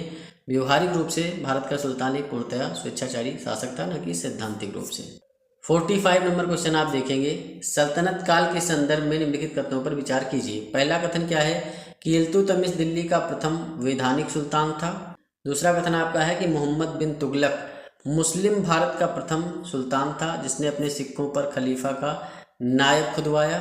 वहीं तीसरा क्वेश्चन आपका क्या है कि मुबारक शाह खिलजी दिल्ली का एकमात्र सुल्तान था जिसने अपने आप को खलीफा घोषित किया। उपयुक्त कथनों में से कौन सा सही है ये आपको बताना है। देखिए, पहला कथन तो पूरी तरीके से सत्य है, क्योंकि इल्तुतमिश दिल्ली का प्रथम वैधानिक सुल्तान था, क्योंकि जो खलीफा थे उन्होंने ही उसे वैधानिकता प्रदान की थी। इससे पहले कुतुबुद्दीन ऐबक होता है, लेकिन वो सुल्तान की पदवी ग्रहण नहीं करता है। मोहम्मद बिन तुगलक की बात करें तो अपने सिक्कों पर खलीफा का नायब खुदवाया, गलत हो जाएगा, क्योंकि जो अपने सिक्कों पर खलीफा का नायब या सनद खुदवाता है ना, वो आपका फिरोज शाह तुगलक होता है। ये ऐसा भारत का प्रथम सुल्तान था जो कि खलीफा का सनद अपने सिक्कों पर खुदवाता है। वहीं तीसरा आपका क्या है कि मुबारक शाह खिलजी जो है दिल्ली का एकमात्र सुल्तान था जिसने अपने आप को ही खलीफा घोषित कर दिया कि मैं ही खलीफा हूँ, तो तीसरा कथन भी आपका सत्य हो जाएगा, लेकिन दूसरा नहीं सत्य। तो 1 और 3 राइट है, तो बी आपका सही हो जाएगा, बी सही उत्तर हो जाएगा। 46 नंबर क्वेश्चन आप देखेंगे कि सल्तनत कालीन राज्य के संदर्भ में निम्नलिखित कथनों पर विचार कीजिए। पहला कथन क्या है कि बर्नी ने दिल्ली सल्तनत को इस्लामी राज्य न मानकर व्यवहारिक और लौकिक माना है। दूसरा कथन क्या है कि सल्तनत काल की वित्तीय व्यवस्था इस्लाम के हनीफी स्कूल पर आधारित थी। ये क्वेश्चन आपका रिपीटेड है, पहले भी आ चुका है। जो बर्नी थे उनका कहना था भाई जो दिल्ली सल्तनत है वो पूरी तरीके से इस्लामी है नहीं, ये व्यवहारिक है और लौकिक है। तो पहला कथन सही है। दूसरा भी सही है, जो सल्तनत काल की वित्तीय व्यवस्था थी वो आपके इस्लाम के हनीफी स्कूल पर आधारित थी। तो 1 और 2 दोनों सही हैं, सी राइट आंसर हो जाएगा। 47 नंबर क्वेश्चन आप देखेंगे कि सल्तनत कालीन विभागों के संदर्भ में निम्नलिखित युग्मों में से कौन सा युग्म सुमेलित नहीं है, ये आपको बताना है। एक तरफ आपका विभाग है, एक तरफ संस्थापक है। देखिए, जो दीवाने आरिज कह लीजिए या दीवाने अर्ज कह लो, वो आपका सैनिक विभाग है और बलबन के द्वारा जो है इसकी स्थापना की गई थी। तो इसके संस्थापक आपके बलबन हैं, जो कि गुलाम वंश के आपके 9वें शासक होते हैं। तो पहला कथन तो पूरी तरीके से आपका सही है, इसमें सेना का प्रशिक्षण वगैरह सारी चीज़ें होती थी। देखिए, दीवाने वकूफ़ जो होता था वो राजकीय व्यय का ब्यौरा वगैरह रखते थे, और इसकी जो है स्थापना जो की थी जलालुद्दीन खिलजी ने की थी। तो दूसरा कथन भी आपका सत्य हो जाएगा। तो दीवाने वकूफ़ याद रखना है, राजकीय व्यय का ब्यौरा रखा जाता था इसमें। दीवाने मुस्तक राज की बात करें तो अलाउद्दीन खिलजी ने इसकी स्थापना की थी। तो सी भी आपका राइट आंसर हो जाएगा। दीवाने मुस्तक राज के जरिए ही वो राजस्व का कार्यक्रम जो भी होता था वो देखा जाता था। दीवाने रियासत मोहम्मद बिन तुगलक ने नहीं बनाया था, दीवाने रियासत भी अलाउद्दीन खिलजी ने बनाया था, और दीवाने रियासत का काम था बाजार नियंत्रण की देखरेख करना। तो डी राइट आंसर हो जाएगा, क्योंकि डी ही आपका सुमेलित नहीं है। 48 नंबर क्वेश्चन आप देखेंगे, सल्तनत कालीन प्रमुख पदों के संदर्भ में निम्नलिखित युग्मों में से कौन सा युग्म सुमेलित है ये आपको बताना है।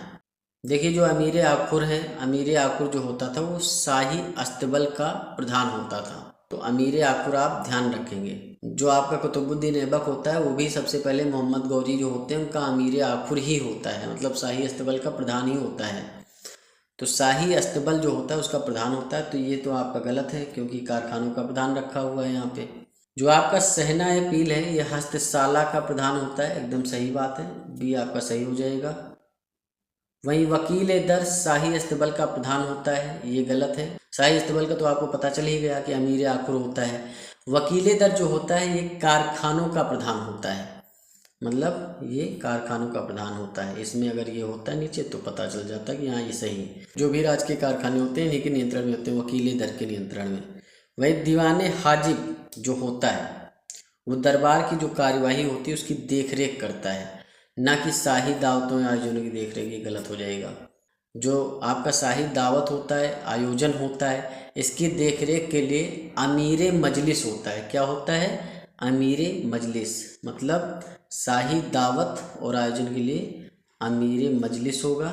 ठीक। दीवाने हाजिब दरबार की कार्यवाही की देखरेख के लिए अमीर आखुर आपके अस्तबल का प्रधान होता है, शाही अस्तबल का प्रधान। वकील दर कारखानों का प्रधान। सहना अपील आपका राइट आंसर है, बी सही हो जाएगा। बस 49 नंबर क्वेश्चन आप करें उससे पहले इक्ता व्यवस्था क्या होती है इसके बारे में अच्छे से जान लीजिए। इक्ता जो कि एक अरबी शब्द है। मोहम्मद गौरी जो कि 1192 का युद्ध जीत लेता है, पृथ्वीराज चौहान की हार हो जाती है तराइन के दूसरे युद्ध में। तो जो भी विजित क्षेत्र होते हैं उसमें से जो हासी होता है, हासी, वहाँ पर कुतुबुद्दीन ऐबक को वहाँ का इक्तेदार घोषित कर दिया जाता है और मलिक नसरुद्दीन को कच्छ का इक्तेदार घोषित करके वो निकल जाता है। एकता के जो भी प्रशासक होते हैं, मतलब जो भी वहाँ पर शासन करने वाले लोग होते हैं, उन्हें मुक्ति या वली कहा जाता है। ये चीज़ आप ध्यान रखेंगे, जहन में बैठा लेंगे। जो ये आपके मुक्ति या वली होते हैं जो कि एकता के प्रशासक होते हैं, इनका काम क्या होता है? इनका काम सिंपल सा होता है कि भाई भू राजस्व को एकत्रित करना है और जो भी भू राजस्व का एकत्रीकरण हुआ है, मतलब जो भी इकट्ठा हुआ है, जो भी धन आया है, उस धन में से जो भी क्षेत्र को, प्रशासन को देखने के लिए जो भी आपके सैनिकों के पीछे जो खर्चा हुआ है या जो भी अधिकारी हैं उनका जो वेतन वगैरह है, सैनिकों का खर्चा है, प्रशासनिक खर्चा है, ये सारी चीज़ें जब निकल जाती हैं, सब कुछ निकल जाता है और अपना भी निकल जाता है, जो भी अपना खर्चा होता है वो भी निकाल लेते हैं। उसके बाद जो रकम बचती है वो जा करके केंद्रीय खजाने में जमा कर दी जाती है और जो भी बची हुई राशि होती है उसे कहा जाता है फवाजिल। तो कभी क्वेश्चन में आ जाए भाई फवाजिल क्या है, तो जो इक्ता होता है उसमें सारे खर्चों को निकालने के बाद जो शेष राशि बचती है जो केंद्रीय खजाने में जमा की जानी होती है उसी को कहते हैं फवाजिल। देखिए इक्तेदार जो भी होते हैं, मतलब इक्तेदार का मतलब होता है वहाँ के प्रशासक, मुफ्ती या वली कह लो। तो जो मुफ्ती या वली होते हैं उनके हाथों में कभी भी पूरी तरीके से सत्ता नहीं आती है एकता की कि हाँ भाई एकदम परमानेंट इक्तेदार हो चुके हो तुम। जो सुल्तान होते हैं वो चेंज करते रहते हैं कि आज तुम यहाँ के इक्तेदार हो, कल को वहाँ का बना देंगे, परसों को वहाँ का बना देंगे। वही IAS वाला सिस्टम समझ सकते हो आप, कभी भी जो है ट्रांसफ़र हो सकता है। ऐसा नहीं कि इक्तेदार का पद वंशानुगत है। देखिए जो इक्तेदार होते थे वो समय समय पर विद्रोह भी करते थे और खुद का जो है एक प्रशासन अलग करना चाहते थे। तो ऐसा कई बार हुआ है, कई इक्तेदार ऐसे हुए हैं। तो बलबन जो है ये सारी चीज़ें देखता है, तो बलबन सोचता है यार जो ये मुफ्ती हैं या वली हैं इनको नियंत्रित करने के लिए हमें किसी को रखना पड़ेगा। तो बलबन जो है हर एक इक्ता में ख्वाजा नामक अधिकारी को नियुक्त करता है कि भाई तुम इनकी देखरेख करो, कोई गड़बड़ी ना करें, मतलब जो भी भू राजस्व आ रहा है उसमें हेर फेर न करें। तो बलबन ने मुफ्ती को नियंत्रित करने के लिए ख्वाजा नामक अधिकारी की नियुक्ति की थी जो कि इक्ता की आमदनी का आकलन करता था और डायरेक्ट जो है सुल्तान को बताता था कि इतना आमदनी हुआ है और इसी के हिसाब से आप इनसे जो है भू राजस्व लेना। सबसे ज़्यादा जो ट्रांसफ़र किया है आपके इक्तेदारों का वो अलाउद्दीन खिलजी ने किया है।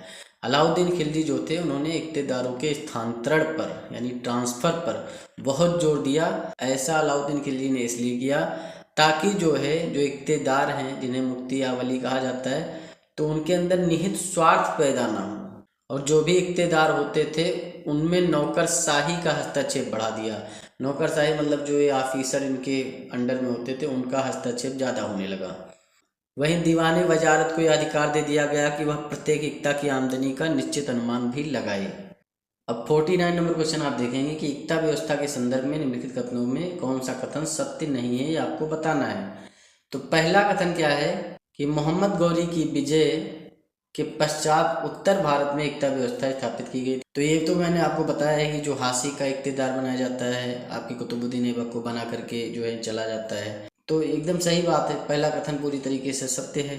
वहीं दूसरा कथन क्या है कि सैद्धांतिक रूप से इक्ता का प्रमुख का पद जो होता है वंशानुगत होता है, मतलब जो मुफ्ती या वली होते हैं उनका पद वंशानुगत होता है। तो ऐसा कुछ नहीं है, कभी भी वंशानुगत नहीं रहा, जब मन चाहा ट्रांसफ़र होता था। अलाउद्दीन खिलजी तो सबसे ज़्यादा ट्रांसफ़र करता था। तो बी आपका गलत हो जाएगा। ठीक। एकता के प्रशासक मुक्ति या वली कहलाते हैं, मैंने बताया ही, तथा ये संबंधित क्षेत्र में भू राजस्व का संग्रह करते हैं, ये भी बात सही है। अलाउद्दीन खिलजी ने इक्तेदारों के स्थानांतरण पर बल दिया ताकि निहित स्वार्थ पैदा ना हो सके, ये भी सही है। और पूछा क्या है कि कौन सा कथन सत्य नहीं है, तो सत्य जो नहीं है वो भी सत्य नहीं है, बस यही करना है आपको। देखिए जब आप डिटेल में पहले मैं पढ़ा देता हूँ, आपकी थ्योरी करवा देता हूँ ना, तब ये क्वेश्चन आपके लिए हलवा हो जाते हैं। 50 नंबर क्वेश्चन आप देखेंगे, सल्तनत कालीन खालसा भूमि के संदर्भ में निम्नलिखित कथनों पर विचार कीजिए। पहला कथन आपका क्या है कि यह एक प्रकार की न्यास भूमि होती थी जिसका प्रयोग धार्मिक प्रयोजन हेतु जो है किया जाता था। प्रारंभिक सुल्तानों के समय भटिंडा और ग्वालियर खालसा भूमि थी। उपयुक्त कथनों में से कौन सा सही है आपको बताना है। देखिए जो खालसा भूमि वह भूमि होती थी जिसकी आय जो है सुल्तान के लिए सुरक्षित रखी जाती थी। मतलब खालसा भूमि का मतलब ये हो गया कि ऐसी भूमि जहाँ पर जो भी पैदा हो रहा है ना, और उससे जो पैसा आ रहा है वो सारा का सारा पैसा जो है सुल्तान के पास जाएगा, तो उसे कहते थे खालसा भूमि। जो प्रारंभिक सुल्तान थे उनके समय भटिंडा और ग्वालियर खालसा भूमि थी।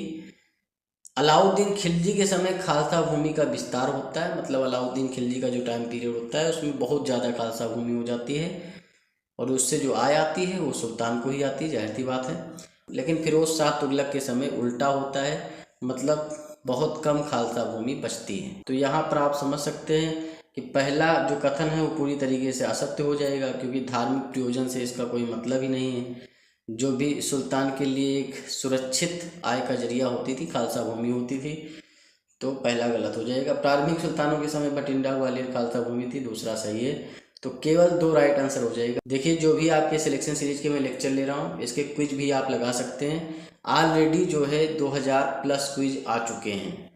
डेली 50 क्विज उसमें आपको मिलते हैं। हिंदी के 20 क्वेश्चन होते हैं। 20 क्वेश्चन आपके सिलेक्शन सीरीज के जो लेक्चर लेता हूँ इसके क्वेश्चन भी आते हैं। वहाँ आप जो अटेम्प्ट करेंगे तो प्रैक्टिस करेंगे, तो जाहिर सी बात है जितना ज़्यादा प्रैक्टिस करेंगे उतना बढ़िया रिवीजन होगा। और 10 क्वेश्चन करंट अफेयर के होते हैं, तो आप डेली प्रैक्टिस क्विज हमारा ज्वाइन कर सकते हैं। डीपीएस प्रोग्राम भी हमारा आप ज्वाइन कर सकते हैं। डीपीएस प्लस क्विज ग्रुप हमारा 299 रुपीज़ में है। अगर आप ज्वाइन करना चाहते हैं हमारे इस व्हाट्सएप नंबर पे मैसेज कर सकते हैं। इस लेक्चर का पीडीएफ हम टेलीग्राम पे डाल देंगे। टेलीग्राम चैनल का लिंक डिस्क्रिप्शन में, उसे ज्वाइन कर लीजिए। मन लगा के पढ़ाई करते रहिए। चैनल को सब्सक्राइब करिए, वीडियो को लाइक करिए, शेयर करिए। मिलते हैं नेक्स्ट वीडियो में। धन्यवाद, थैंक यू, शुक्रिया।